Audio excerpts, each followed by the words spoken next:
What is going on, Felroaders? I'm Joshua Thomas, back with some awesome and like a plethora of Final Fantasy VII Rebirth updates. It's the recap video reveal, and then it's just a slew of information that we haven't seen yet about Rebirth. So let's just get started in it. There's this new article on the Square Enix games main webpage, and the first thing they've got is just an absolutely stunning view of Calm. This is beautiful. Like, man, this is some wallpaper material right here, and it really gives you, I think, the best look at Calm so far.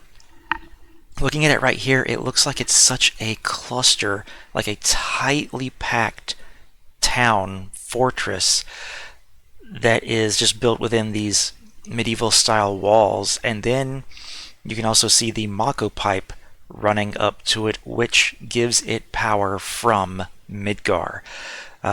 Just love this stunning image. And it just gives you a sense of how beautiful this game is going to be and just how massive it's going to be. I can't wait. We have only seen huge chunks of the eastern continent. We haven't even seen the western continent or the northern continent or the islands that'll also be in this game. It's going to be so awesome. I can't wait. The next trailer that comes out surely is going to have more Vincent and Sid stuff in it. But let's get back to this. So the next thing we have down here is the actual catch-up story, or the catch-up video for people who haven't played Remake. Starts off, we'll just go here, and it's voiced by Red 13, and I think that's really interesting. Even start. With all that we saw, what we heard, what we felt. Now I'm just gonna planet of ours, destiny, our part in it. Love that it's Red 13 narrating. Best to start at the beginning, perhaps. But I'm just gonna skip through this a little bit because, guys, if you've seen this already, you don't need me to watch it and just give you a shot by shot. Here's a blank screen. Obviously, no.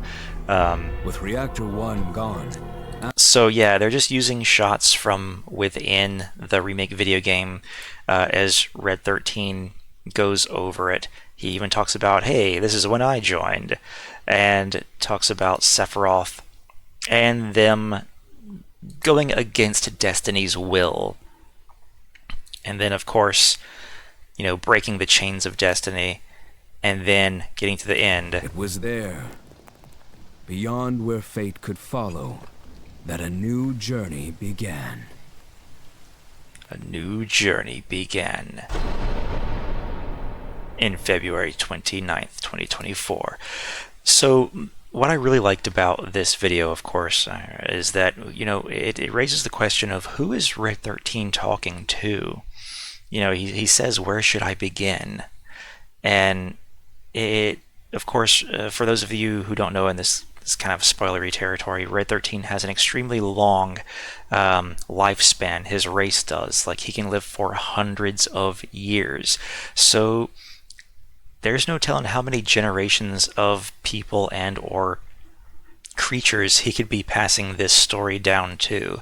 And of course, you know, keeping this story alive, making sure that future generations understand what happened and the mistakes that were made and that they had to correct. So it's really interesting. The other thing is, it's only 5 minutes long, and I mean, when we were when people like us were trying to think of how are they going to recap Final Fantasy VII in such a short video, just, you know, just the remake portion, and they really they hit the bare bone minimum of the recap for this. So there's so much that had to be left out, but they basically said, hey, Cloud met a flower girl who gave him a flower. It was a yellow flower. And then he gave it to Tifa. And then, you know, Avalanche destroyed Mako Reactor 5. And Aerith had to make a deal with Shinra, and they're going to use her to get to the Promised Land. So a lot of stuff left out. Zack wasn't even in it. The Whispers weren't mentioned in it. And so it's not going to be a perfect, oh, hey, starting Rebirth, I know everything I need to know. But you'll know just enough. Anyway, going down here gives us more information about Calm, gives us more information about the Mithril Mines. I'm not going to read all this stuff because if you've played the game or you've looked up anything on this, you already know this information. But what we do have here is a brand new character who was not in the original game. His name is Broden. The voice actor is Mike Lauer, and he is the owner and operator of the inn at Calm. He bears a grudge against Shinra and offers to help Cloud and friends escape their would-be corporate captors. His gaunt appearance may be due to his recent bout with an unknown illness. Now, of course, everyone's first going to think of an unknown illness as being geostigma. That's, of course, the first thing that came to my mind. The timeline for geostigma, I don't think technically adds up. I think it was after Cloud defeated Sephiroth at the end of Final Fantasy VII, and Sephiroth re-entered the live stream that he started to poison it with the geostigma. Now, with all the wibbly-wobbly, timey-wimey things that are going on here, it's very possible that geostigma is also kind of creeping in earlier in this planet's life cycle. And it could be that Broden is one of the first victims of geostigma. And then it could be that he just has a really bad cold or some kind of flu that is incurable. We don't know yet, but we can just infer that geostigma is really the only illness that has ever been talked about in Final Fantasy VII. So that is Broden right there. We can scroll down. We know who Rhonda is. She's the sheriff/mayor of Under Junon. We've seen her in some footage. We know who Priscilla is. She's the dolphin trainer in Under Junon. We know who Billy is. He's one of the Chocobo breeders. We know who Chloe is. She's this cute little girl. I tell you what, she's so cute. I would dress my daughter up in that outfit, like to go to a Renaissance festival or something. Like, she looks like she's ready to go to a Ren Fest. But she'll be running a shop in the Chocobo farm that we can buy things from. They go into combat here, and of course, this is just a few extra tidbits that builds upon what we already know about combat. So, we've heard about how Red 13 works. He slashes his foes with his sharp claws, and hold down button to unleash a wide range attack that helps build ATB quickly. We also know that his combat style is going to be based on defensive strategies that allow him to build up his vengeance mode and then unleash vengeance abilities. So here we have, the vengeance mode is unique ability, blocking incoming attacks, yada yada yada. We've heard all of this before. It's just neat to see some new screenshots that show Red in action. He's using his Siphon Fang, it would appear. Then we have Aerith's ward shift ability. This is, of course, something else that we already know about. Aerith can use her ward shift to shift to the nearby ward to take advantage of its abilities. So that's going to be pretty awesome for Aerith, actually. I can't tell you how many times I've been playing as Aerith in Remake, and I'm like, okay, I need to get to the ward, I need to get to the ward, I need to get to the ward, and, just running her over, trying to find it, especially if you get a little disoriented. It can be a little difficult. Here we have synergy abilities, and it tells a little bit about the differences between synergy abilities and what's going to come next.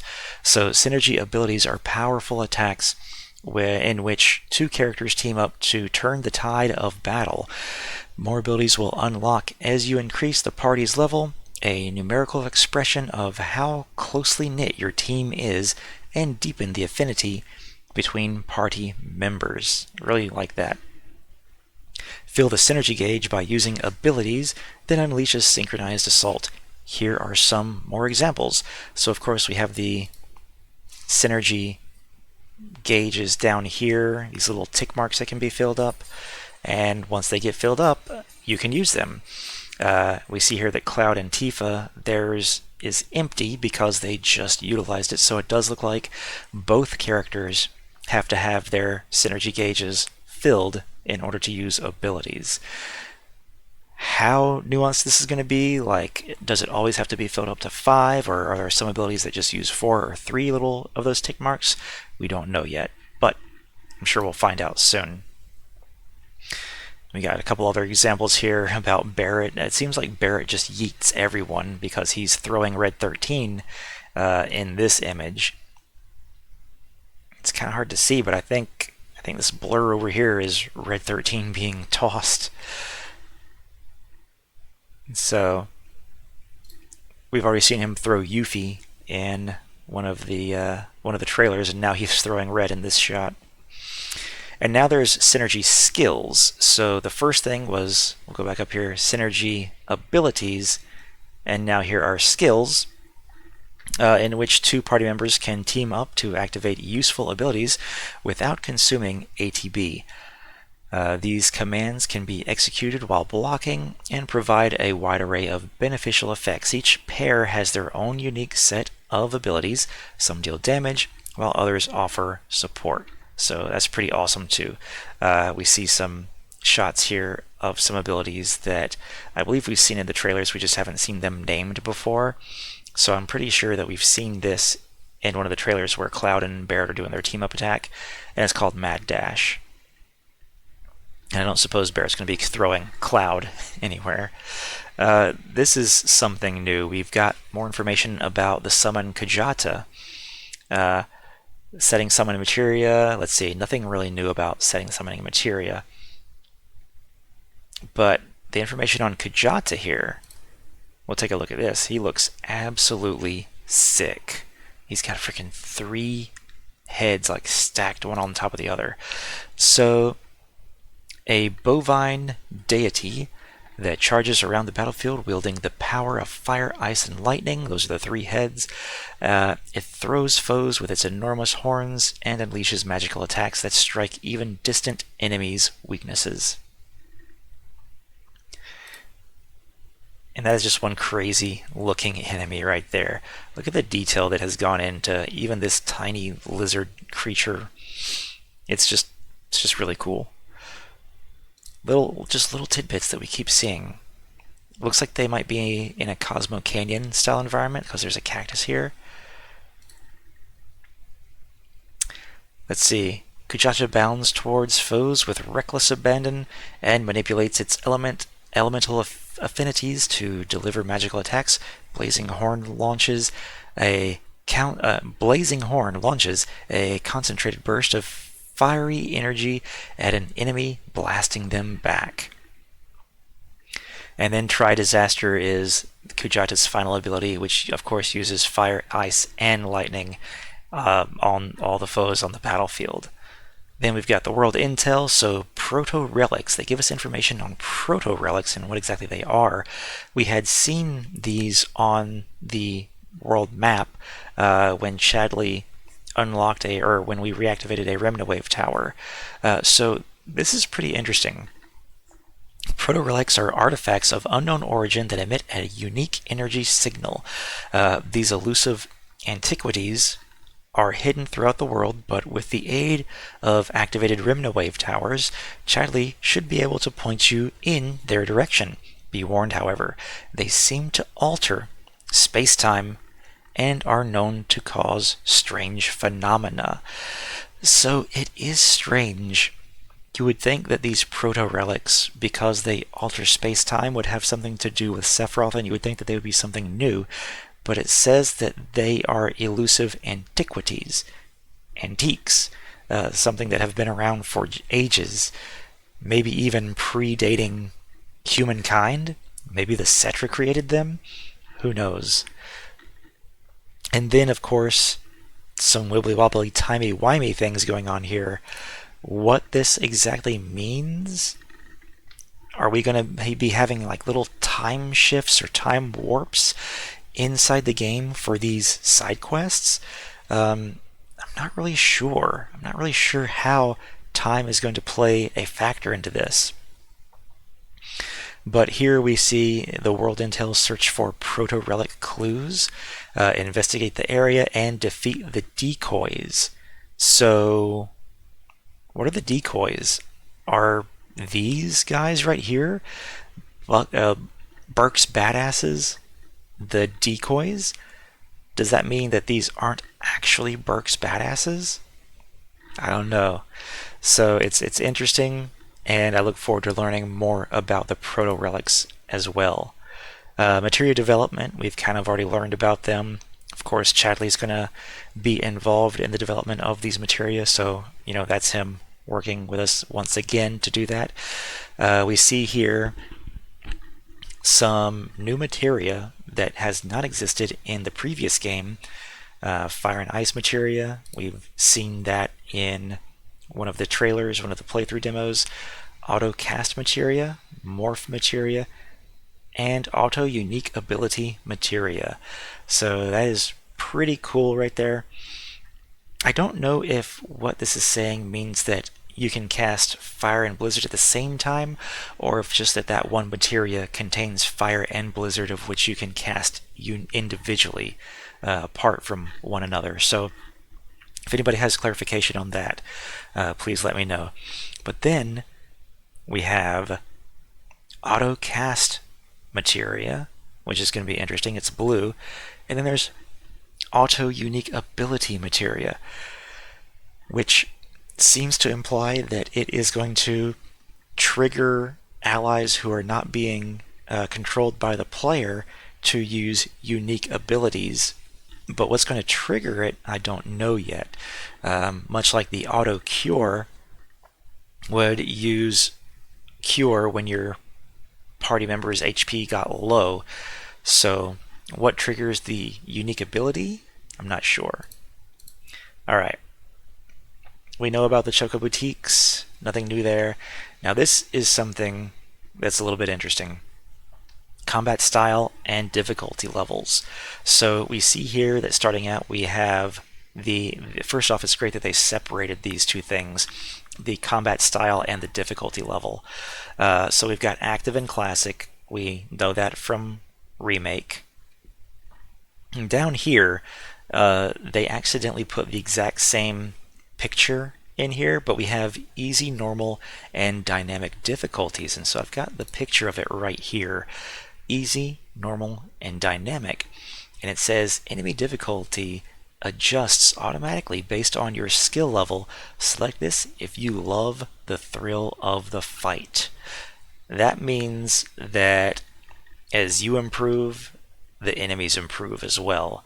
I do believe that there is going to be a little bit of a level increase for enemies as we venture through the game and the world. So it's like, if you have ventured all the way over to Rocket Town and then you make your way back to the grasslands, the enemies aren't going to be like one-shot kills. They're still going to be a little bit more difficult. But what we might get here in dynamic mode is that the enemies become more aggressive and they level up even faster. So I think that's how it's going to be. I think that's what they mean here. And then we have the redone image of Aerith looking at the Highwind. So will she get to ride on the Highwind this go around? We don't know. Well, ladies and gentlemen, that is... I'm going to end on this beautiful shot right here. That is the update there. It's a huge amount of information, and I tried to make this video short, and I still made it almost 20 minutes. My goodness. I hope you enjoyed this update video, and stay tuned on the FailroadExpress for more Final Fantasy VII updates on the FailroadExpress. I just said FailroadExpress twice. Be sure to check out more of our Final Fantasy VII coverage, like this video that talks about what punk genre Final Fantasy VII is. It's actually pretty interesting. You should check it out. Thank you guys for watching. See you guys next time.